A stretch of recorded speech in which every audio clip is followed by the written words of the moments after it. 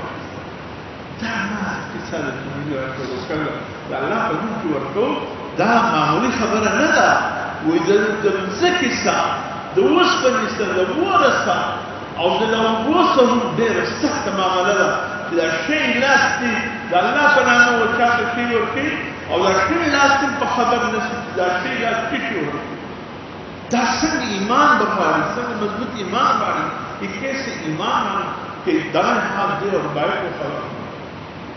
تو میرے محترم دوستو، اللہ نے اس چیز کے لیے انسان کو پیدا کیا کہ میں اس انسان کے ایمان کو ٹکرو، یہ بندوں کی خدمت کرتا ہے کس جذبے سے کرتا ہے، کس نیت سے کرتا ہے، ورنہ عبادت کے لیے اللہ کے ہاں عبادت کرنے والوں کی کوئی کمی نہیں، اگر کمی ہے اس چیز کی اللہ نے یہی دیکھنا ہے۔ تو اس لیے لیعبدون کا معنی یہ ہے، لیعبدون کا میں نے اللہ پاک فرماتے میں نے انسان اور جنات کو پیدا کیا بندگی کے لیے۔ بندگی کے معنی یہ ہے کہ میں نے اپنا حکم ماننے کے لیے پیدا کیا۔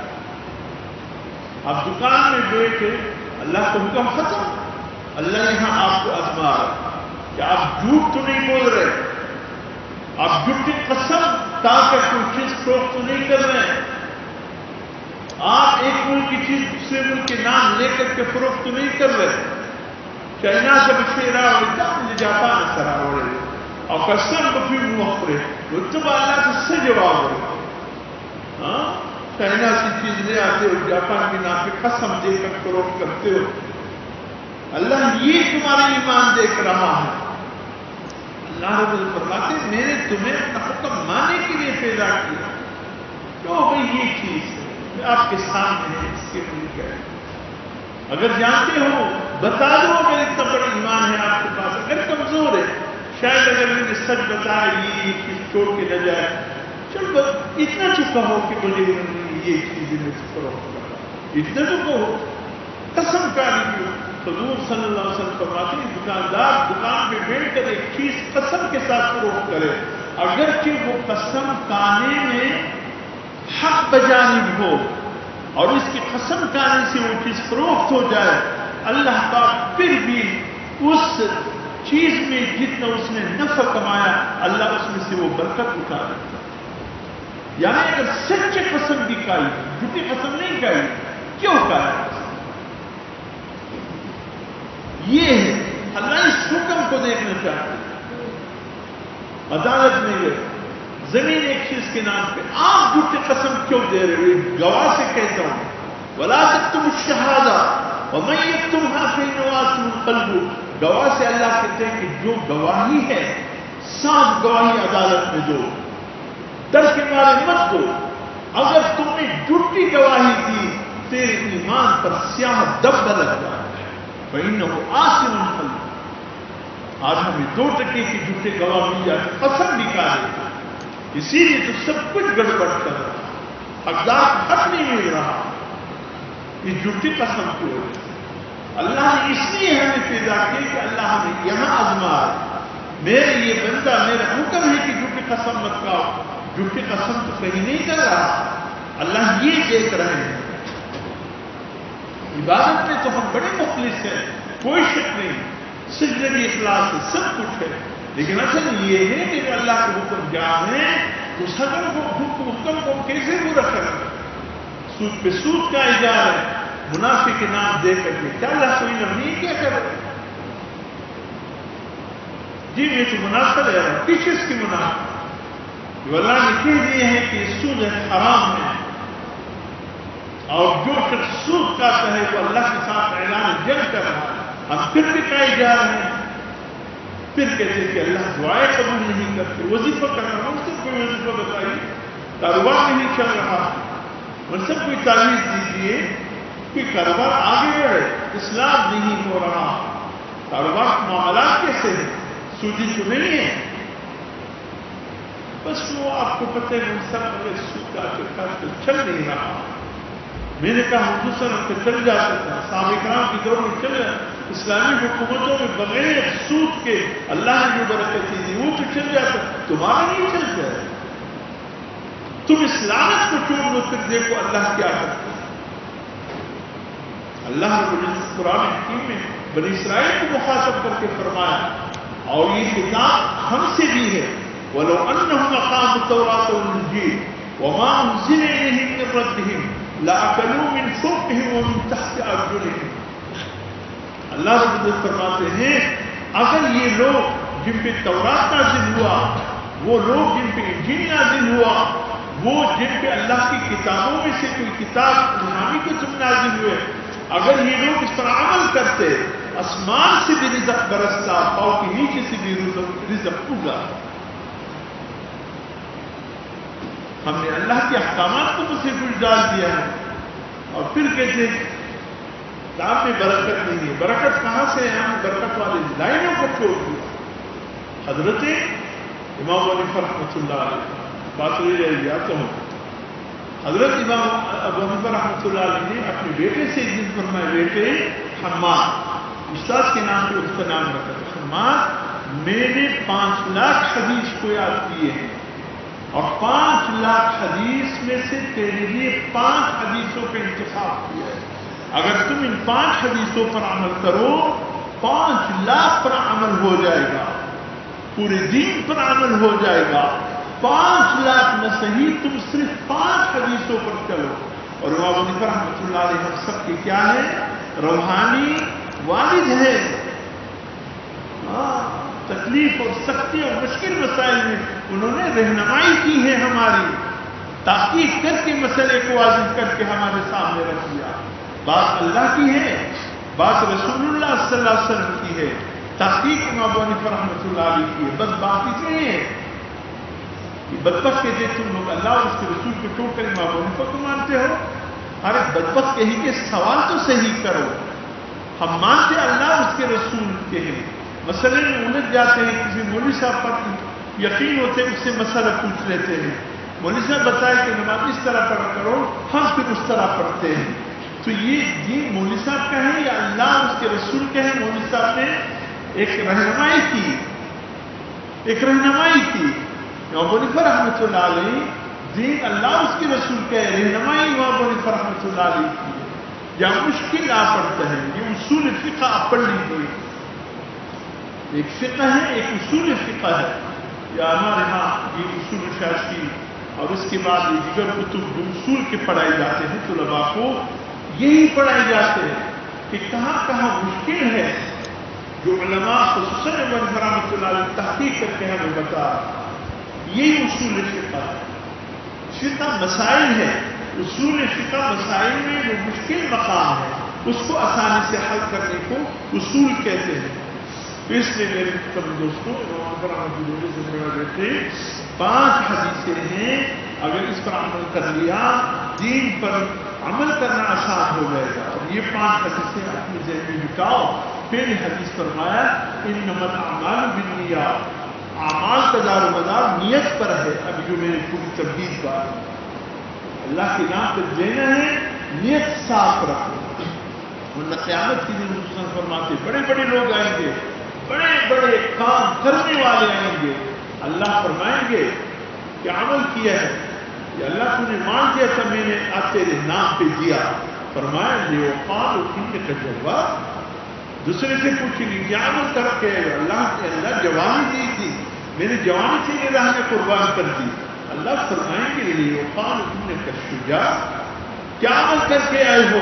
یا اللہ آپ نے علم کا خزانہ دیا تھا، میں نے وہ علم لوگوں میں بانٹ کر صبح شام میں علم کی تعلیم دیتا رہا. اللہ فرمائیں گے یہ اوقات اٹھنے کا عالم. ہاں مال اس لیے دیا جاتا ہے کہ لوگوں میں سکینہ شروع ہے. اللہ کی راہ میں جہاد تو کیا اس لیے تاکہ لوگوں میں شجاع دلیر میں شروع ہے.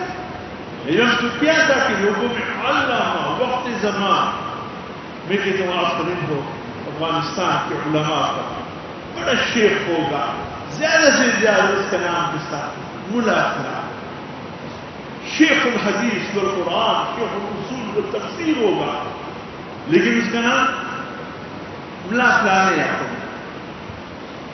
نہ کوئی شیخ الحدیث کا لقب ہوگا، نہ شیخ سیدھے سادے زندگی ملا فلان ہے. بس ختم ہو گئی. اب وہاں بڑا اعزاز اس دور میں یہ ہے کسی کو ملا صاحب. افغانستان میں آج کی بات میں بات کر رہا ہوں، سب سے بڑا اعزاز یہ ہے ملا.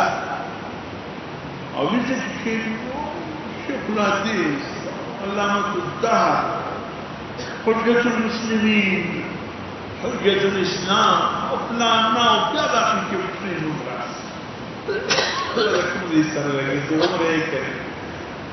اتنا بڑا اللہ رب العزت یہ نہیں دیکھتے، اللہ کو اپنی نیت دیکھے. انما الاعمال، مشکات شریف کی شروع کی حدیث انما الاعمال، باب بدع الوحی کی ابتدا امام بخاری کر رہا ہے انما الاعمال بالنیات. بخاری شریف کی ابتدا کہ اپنی نیت صحیح کرے. اللہ اتنا بڑا کام امام بخاری کرنے جا رہے ہیں.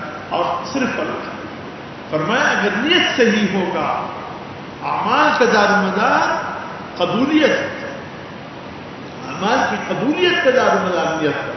اگر چاہتے ہو میرے یہ عمل بارگاہ خداوندی میں قبول ہو جائے تو نیت صاف. بعض علماء نے لکھا اعمال کی یعنی صحت کی دار و مدار نیت پر ہے. اگر چاہتے ہو میرا یہ عمل صحیح رہے تو اپنے نیت کو صحیح رکھو. اور بعض علماء نے لکھی انما الاعمال بالنیات، اعمال کا ثواب کا دار و مدار. اگر چاہتے ہو کہ میرے اس عمل پہ مجھے اللہ کی جانب سے بہت ثواب ملے تو اپنی نیت کو صحیح رکھو. یہ بنیاد ہے. بنیاد اللہ کے لیے کوئی کام کرنا ہے اللہ کے لیے رکھو. حضور نے فرمایا کہ تم لوگوں سے اور کسی چیز کا خطرہ نہیں ہے، شرک اصغر کا خطرہ ہے. یا رسول اللہ شرک اصغر کیا ہے؟ فرمایا دکھلاؤ. کبھی کبھی آئی تو نہیں جا سکتے، کمزوری ہو گئی، ختم پر کبھی چلے جاتے. جی 20 قرآن پڑھے گے، 1,00,000 مرتبہ آیات کریمہ پڑھے گیا، اتنی تعداد میں سبحان اللہ پڑھے گیا، اتنی تعداد میں ایسی کرسی پڑھے گیا. اور بھی بتا دیتے ہیں، میں لوگوں میں اعلان کر دوں تم جو کہہ رہے ہیں وہ لوگوں میں اعلان کر دو. نہیں جی آپ کو بتا رہے ہیں, آپ بتا دیجئے اتنا کچھ پڑ گیا. میں نے کہا اللہ کو علم ہے. ہاں اللہ کو علم. میں نے کہا جو اللہ کو علم ہے لوگوں کو بتلانے سے کیا؟ جب بات اللہ کے لیے کہ مرحوم کے لیے آپ نے کیا خیرات کیا ہے, کیا پڑھا ہے, کتنے قرآن پڑھے, کتنے, تو بات ختم ہو گئی. اب اس میں کیا ہے کہ لوگوں میں اعلان کرو کہ اتنے قرآن ہو گئے, اتنی ایسی کریمہ ہو گئے, اتنی ضرور کریمہ, تم لوگوں کو دکھلانے کے لیے کر رہے ہیں.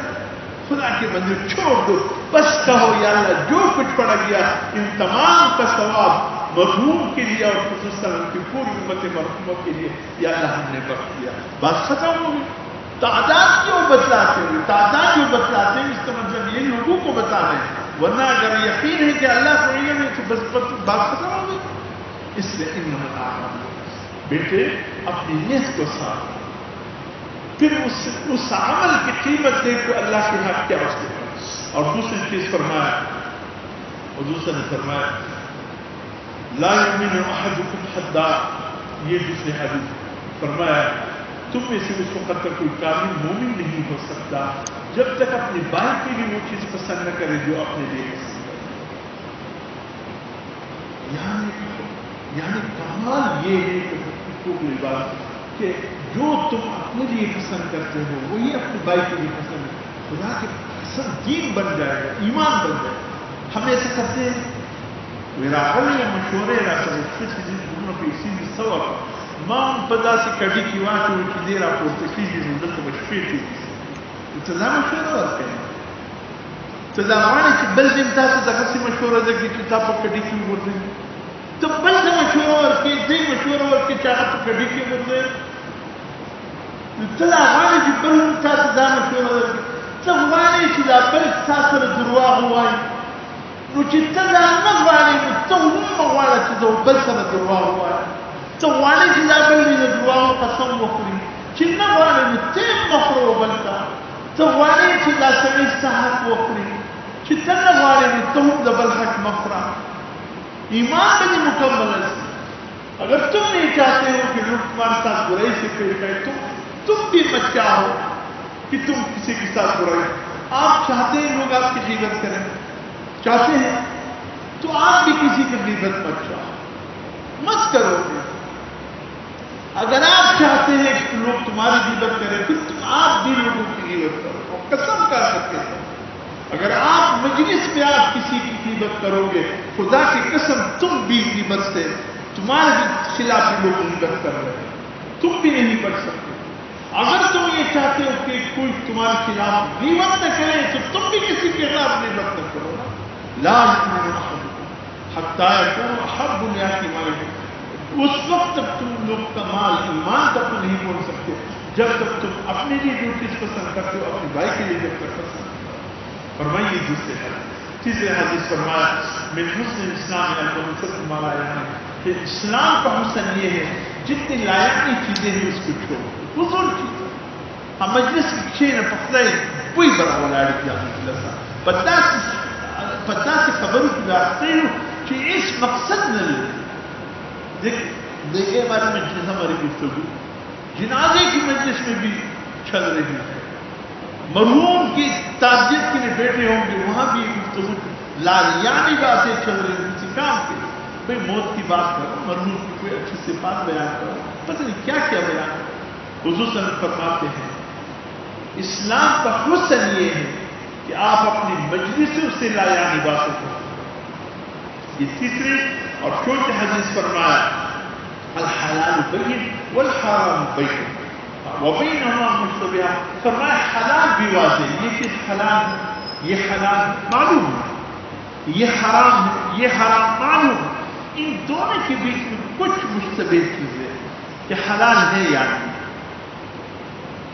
میں مثلا حلال ہے دگاڑی واخم د شروع مس پیسې نه لرم داغه ته وبېسه په خرڅ کم پیوله ستا که واخم بېرته په هغه یو لاک په هغه باندې به بېرته په نه لاکه خرڅ کم او پیسې به نه درته نو ته د سود دا نن چې بدلې نو ته الله ته څه ښکاره کوې دوکه ورکوې الله ته څه ورکوې نو ګرده معاملات دمسی گڑبڑ حلال معلوم دی حرام معلوم بدا مابین کو سو خبری دی کہ اگر انسان پر شبہ کیا کہ دا حلال دی تا حرام دی خصوصاً فرمائیں اغم الہ اچھا کم تا پر شبہ کیا کہ دا حلال دی تا حرام دی نوازی کی دی اغم الہ جو چیز تم شو میں ڈالتے اس کو بچو یہ 4 حدیث 5 حدیث فرمایا بیٹے المسلم من سلم المسلمون من لسانه کوئی مسلمان تمہارے ہاتھ اور تمہاری زبان سے